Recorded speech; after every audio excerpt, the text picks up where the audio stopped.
자, 지금 이 어제 말입니다. 계양역에서 출근 인사를 하고 있는데 한 남성이 이천수 후보한테 와서 악수를 청하더라는 겁니다. 근데 딱 손을 잡고 무릎으로 허벅지를 가격을 했대요. 그러면서 하지 마세요.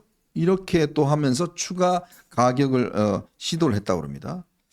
자, 이런 데다가 또 전날 오후 2시에는요. 이 드릴을 든 남성이 이천수 선수에 가서 두고 보자. 내가 너의 집도 알고 와이프와 애들을 어디 사는지 다 안다. 라는 협박을 했다는 겁니다. 야, 이게 제가 볼 때는 거의 개딸이 아닌가 싶긴 한데 말이죠. 이거 다른 지역보다 이게 특히 계양에서 이런 일이 벌어지는 것 같아요. 그러게 여기 이재명 대표 주변에서는 항상 좀 이런 일이 네, 많이 벌어지는 맞아요. 것 같아요. 네. 뭐 목숨을 잃는 사람들 많지만은 왜 이런 일이 벌어지는지 모르겠어요. 이게 이제 이재명 대표가 이끄는 민주당 내 분위기가 제가 볼 때는 그게 원칙이라든지 어떤 민주적인 절차라든지 투명한 뭐 이런 자유민주주의의 그런 가치보다는 네. 내 편 갈라치기 하고 비명 반명 이제 이런 것 때문에 굉장히 민주당 분위기 전체가 험악해지는 것 같아요. 이런 게 있을수록 이제 그 이재명 대표는 명확하게 이런 건 안 된다라는 걸 좀 더 강력하게 이야기를 해야 됩니다. 근데 그 수많은 개딸들이 굉장히 잘못된 이런 그 어떤 물론 이번에 누가 했는지 모르겠지만 그렇죠. 과거의 경험에 비춰볼 때 이런 험악한 일이 벌어졌을 때 이거 정말 자제해야 되고 이런 걸 했어야 되는데 그게 굉장히 좀 약해요. 네. 그러다 보니까 이런 일이 자꾸 벌어지는 게 아닌가 생각이 되고요. 네. 이런 일을 정말 있어서는 안 되는 일들이죠. 예. 근데 보면 이게 이재명 대표 주변에서 성남도 그렇고요. 왜 이렇게 이 폭력이 많이 일어나죠? 이게 우연일치일까요? 저는 근데 이거하고 비교할게요. 네. 2022년 5월 20일 그때 계양 보궐선거 할 때 네네. 이재명이 근데 그 유세할 때 60대 어르신이 맞아요. 술 먹다가 네. 기분 나쁘다고 이게 그 걸어댔잖아요 술잔. 맞아요. 이거를 이렇게 던졌는데 이게 구속된 거예요. 아, 맞아요. 그때 그런 이게 일이 구속된 거예요. 네. 저는 이거하고 이게 비교해 보라고요. 이번에 완전히 그 무릎을 이렇게 허벅지 가격하고 거의 니킥 처리를 쳤어요. 그렇죠. 네. 이거는 근데 그 윤재욱 원내대표 표현에 의하면 단순하게 그게 아니고 정치 테러다. 이거는 근데 그 무관용의 원칙으로 제가 보기에 법정 최고형으로 구속시키는다. 아니 이재명한테 기분 나쁘다고 술잔 하나 던진 거 이거를 이렇게 구속했지 않습니까? 그렇죠. 따라서 근데 저는 이번에 엄벌에 쳐야 되고 그다음에 더 나쁜 건 덜일이죠. 덜일 가지고 이천수 보고 너 아내 너 아들에게 주소 다 파견했다. 아, 이런 식으로 이렇게 협박을 했잖아요. 네네. 근데 이천수 후원회장도 얼마나 불안하겠습니까? 그렇죠. 사실 문제 앞에 부모가 불안하거든요. 그럼요. 이것도 이게 선거 방해 협박으로 빨리 이게 저는 경찰이 구속이 된다. 이런 생각이 들고 그다음에 원희룡 후보도 뭘 했냐면 절대 용납하지 않겠다. 네. 그러면서 이제 이천수 후보한테 아주 죄송하다. 미안하다 했거든요. 실제 진짜 이천수 후보가 열심히 이천수 후원회장이 뛰고 있더라고요. 네.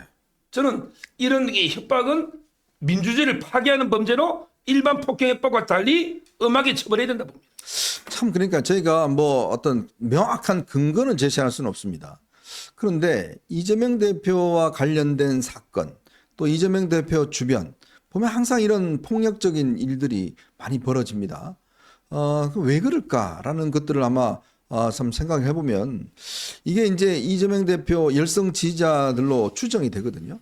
이제 그 사람들의 어떤 보이는 행동 자체가 굉장히 거칠게 나오고 있고 만약에 이 원희룡 후보가 뭐 뒤지고 있다든지 한참 뒤지고 있다든지 뭐 안 된다고 그러면 아마 이런 일이 없었을 거예요. 근데 최근에 여론조사를 보면 점점점 이 좁혀지고 있습니다. 감독님 그 갤럽 여론조사 한번 보여주실까요? 지금 한국갤럽이 이 지역에 대한 여론조사를 실시를 했습니다. 한국갤럽이 실시를 했는데 이게 참 의미가 깊습니다. 한국갤럽이 뉴스원의 의뢰로 여기 조사를 했는데요. 여기 보니까 이 45%대 41% 지금 지지율이 나왔고 이게 이제 그 오차 범위가 플러스 마이너스 4.4%이기 때문에 이게 이제 오차 범위 안에 들어가는 거죠. 자, 이렇게 지금 들어가고 있는 그런 상황입니다. 특히 남성은요. 원희룡 장관이 앞섭니다. 남성은 원희룡 장관이 오히려 45%고요. 이 대표가 41%인데 여성은 이 대표가 48%, 원희룡 후보가 37%. 여성한테 좀 뒤지고 있는 것 같아요. 그리고 또 이게 중동답자 중에서 46%가 이재명 대표, 또 35%가 원희룡 후보. 여기에 이제 지지를 표명하고 있는 것 같습니다. 근데 이게 지금 지난번 여기 이 지역에 게리맨더링을 했거든요. 원희룡 후보한테 유리한 지역을 저쪽 갑으로 떼어줘 버리고 이재명한테 유리한 지역을 데리고 왔습니다. 이제 그게 포함이 안 된 주소이긴 한데 지금 보면 진짜 이게 원희룡 후보가 처음에 시작할 때는 10%포인트 이상 차이가 났거든요. 네. 점점점 줄어들고 있는 것 같아요. 지금 제가 보기에는 이제 민주당이 당 분위기가 완전히 이게 이재명을 위한 당으로 가고 있잖아요. 네. 그래서 이제 게리맨더링 이런 것도 나오고, 그러니까 정말 이재명을 위한 뭐 이재명의 그런 당이 되고 있는 거죠. 네. 그러니까 지난번에 이제 민주당이 대선에서 패배하고 나서 보통 정상적인 정당 같으면은 우리가 왜 패배했을까? 그래서 반성 모드로 가는 게 정상적인 당의 그렇죠. 뭐라 그럴까 그 코스입니다. 그래야 이제 뭐 혁신이든 개혁이든 이런 걸 하는데 그 민주당의 대권 후보였다가 바로 또 출마를 해가지고 국회의원이 됐고 그 다음에 또 당 대표가 됐고 뭐 이런 과정이잖아요. 그 다음에 또 지금은 또 공천을 완전히 틀어쥐고 완전히 그 사천을 하고 있지 않습니까? 이러다 보니까 민주당 내 분위기가 완전히 그 좋지 않은 쪽으로 이제 계속 가는 거죠. 그러니까 지금 추세가 한동훈 비대위원장이 이끄는 국민의힘은 뭔가 투명하고 미래 비전이 있고 그 다음에 다선이든 그 다음에 정치 신인이든 불만을 굉장히 최소화하는 방안을 통해서 경선을 많이 하고 이런 과정을 지금 거치고 있어요. 네네. 그러니까 당 분위기가 이번에 한번 잘해보자 이런 분위기인데 민주당은 오히려 민주당 내부에서 많은 반발이 지금 있습니다. 그러니까 하향 추세죠. 네. 그러다 보니까 악수를 더 두는 것 같아요. 좋지 않은 수를 자꾸 두는 것 같습니다. 그래서 쫓기겠죠. 심리적으로 쫓기다 보니까 이런 그 어떤 극렬 분자, 강성 지지층들이 이런 그 과도한 아주 무도한 일을 벌이는 게 아닌가 그런 생각이 좀 듭니다. 특히요, 제가 볼 때는 이천수 선수가 이재명한테 두려운 것 같아요. 왜 인기가 되게 좋습니까? 자, 감독님 그 사진 한번 보여주실까요? 이천수 선수가 며칠 전에 그 초등학교를 갔는데 저 뒤에 이제 초등학생들이 이천수 선수한테 사인 받으려고 저렇게 막 모여갖고 원희룡 후보한테는 아무도 안 와요. 대신 이제 이천수 선수한테는 사인 받으려고 이제 학생들이 가서 그냥 다 줄 서 있고 하거든요. 근데 여러분들 선거운동 해보시면 알지만 저렇게 학생들한테 사인 잘해줘야 됩니다. 집에 가서 다 이야기하거든요. 부모님한테. 그러니까 저렇게 이천 선수가 바람을 몰고 다니니까 아니 초통령들한테 다 인기가 좋으니까.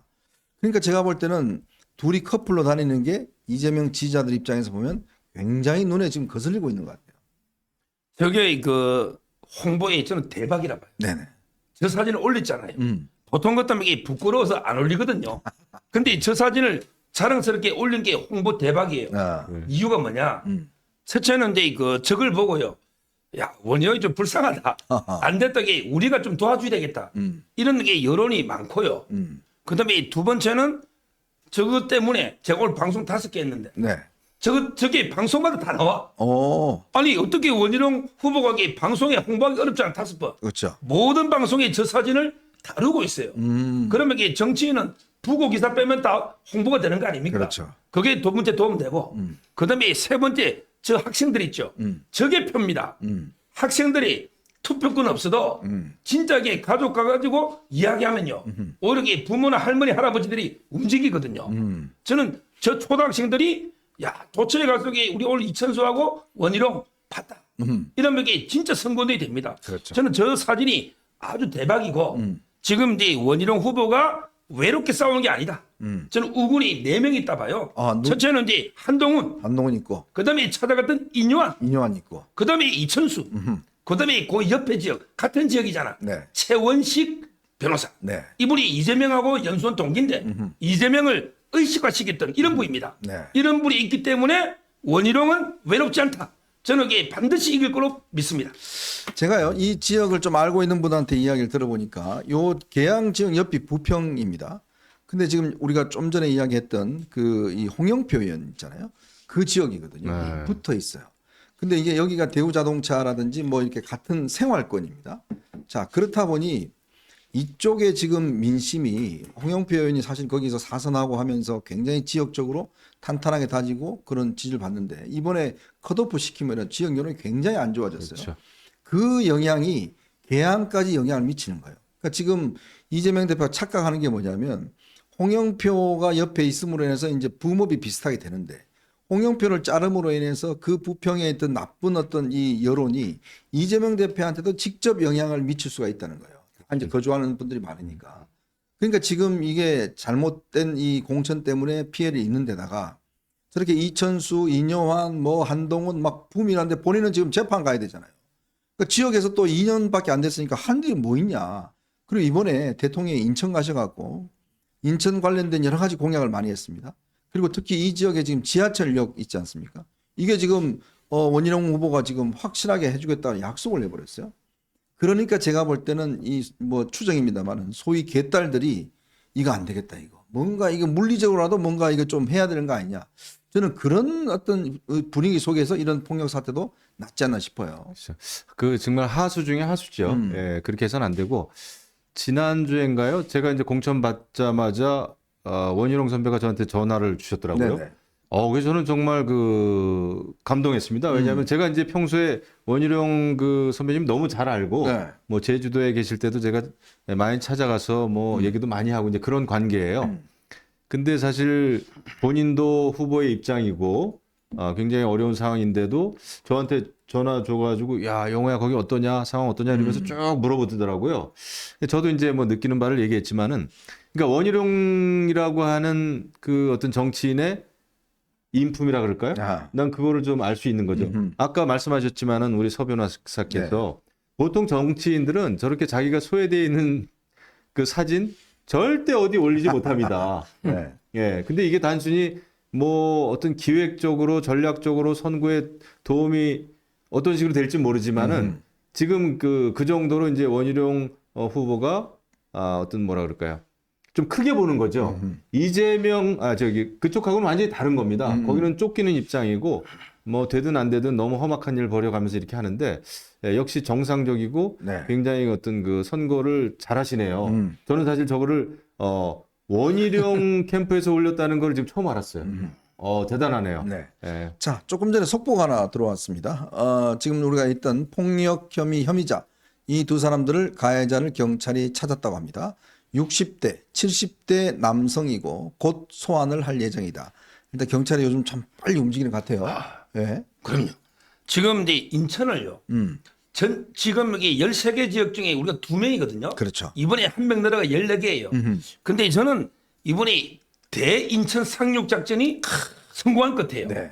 지금 인천이 송영길의 돈봉투 때문에 난리거든요. 다 흔들려 버렸죠. 송영길이도 그렇지만 거기에 윤관석이. 윤관석이 있죠. 네. 그다음에 이성만 이승만이 있고 그것도- 허종식이 있고 그렇죠. 그다음에 홍영표 탈락이 있고 홍영표 탈락했고. 제가 보기에 어. 어렵게 저희가 이번에 한 2석 빼고 먹으면 완전히 대반전이 일어나지 않을까.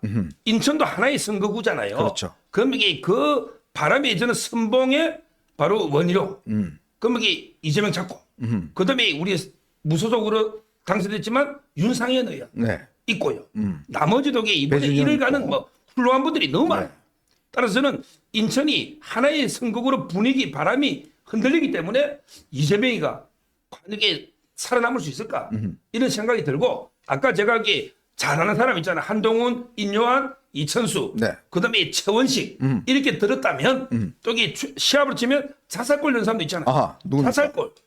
그리고 대표적으로 이제 우리 선배님 말한 홍영표 같은 분들. 아하, 맞아요. 이런 분들이 바로 옆에 지역이거든요. 이를 갈고 있습니다. 자기 아는 사람한테 이재명 찍지 마. 이럴 거 아닙니까? 도처에 저는 그런 게 있기 때문에 돈봉투 사건 상당히 이번에 인천에서는 우리가 선전하지 않을까 보입니다. 이분이 이제 그 홍영표 의원이 그 대우자동차 출신입니다. 지금 현재 GM이죠. 바뀌었는데, 그러니까 거기에 근로자분들이 꽤 여기 사시는 분들이 많아요. 자, 그럴 경우에 이게 지금 저는 그래서 이게 이재명이 이 인천 상황을 잘 모르는 것 같아요, 지금. 윤관석 지금 저렇게 됐죠. 이성만 의원 지금 무소속 출마하잖아요. 그리고 이제 인천이 지금 보면 막 뒤집어지는 상황이지 않습니까? 그러니까 그런 것이 본인한테도 영향을 올 것이다라는 것들을 아마 상당히 좀 간과한 게 아닌가 그렇죠. 생각이 많이 듭니다. 저희가 선거하다 보면 저희도 이제 동대문 갑을로 나눠져 있잖아요. 네네. 근데 이제 선거구라고 하는 것은 우리 정치인들 끼리는 이게 이제 갑을이 명확하게 나눠져 있죠. 선거구는. 근데 지역 주민들 입장에서는요, 생활권이 그냥 하나예요. 그래서 서로 영향을 주고 받습니다. 그래서 갑에 살면서 을에 직장이 있고 뭐 이런 분도 많고 서로 이제 연관이 돼 있기 때문에 아까 말씀하신 대로 그 지역이 하나의 벨트로 다 묶여 있는데 뭐 우리 지역만 잘한다고 해서 우리가 되고 그런 거 절대 아닙니다. 전체 띠로 묶여 있기 때문에 전체적인 분위기를 어떻게 만들어가는가가 선거의 승패를 좌우하는 것 같아요. 네.